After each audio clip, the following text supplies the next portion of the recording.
three buckets, right? You are largely into the defensive liquid large caps.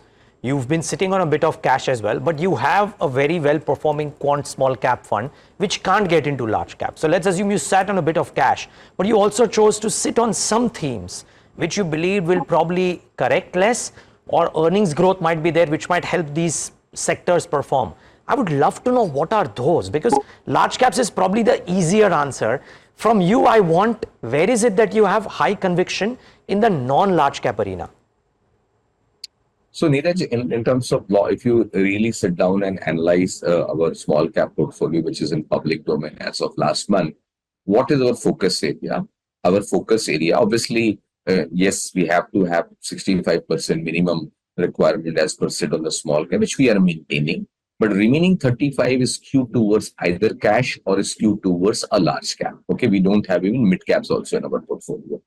But in terms of sector, if you look at, we still like consumption as a theme, particularly the food-related companies. So you have seen a couple of names in our portfolio. We still like larger infra themes, okay, or logistic company.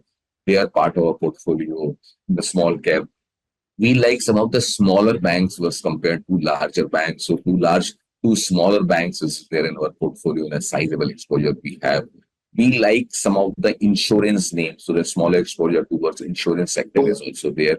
And we like second line pharmaceutical companies, okay, or the healthcare space, okay, or hospitality space. Those are the area our portfolio has been focusing. And I think the skewness is quite visible if you analyze our portfolio. This obviously is the area. But the most important aspect you have to understand, Neeraj, is that in our small cap portfolio also, our portfolio is fairly liquid. Okay, some of the banks we talked about, it's very easy to sell. The telecom exposure which we have in our portfolio, very easy to sell, or the energy exposure, very easy to sell. So that aspect we have kept in mind. It's not about that you are facing redemptions or a bigger crisis. No, it's a mindset. Okay, when environment is tough and your portfolio is very liquid, it gives me huge agility. At right time, I can switch from low beta to high beta names and catch up in a big way. And the cycle is right. But if you have illiquidity in your portfolio, the switching games becomes very difficult. And that's something very important. The moment we saw the impact cost in the market is rising, okay, has a potential to move rise further, we change our strategy, move from illiquid to liquid, move from high beta to low beta, and within the large cap also. That's the approach we have taken. So our portfolio in a small cap is very, very skewed towards some of the thesis which we like.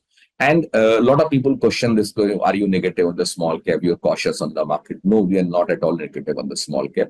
In fact, we are extremely bullish on the small cap. But one has to understand, if I'm bullish on Indian and small cap and the nano caps company will grow to the next level. But what is very important to understand and reassess your risk appetite, and second important, tenure, because typically every investor at the peak of the cycle, his or her risk appetite will be very high and everybody will give you a lecture of long term. The market corrects 6 months or 3 months, within a quarter, the tolerance level is not there. The long term becomes very medium term or short term. Right.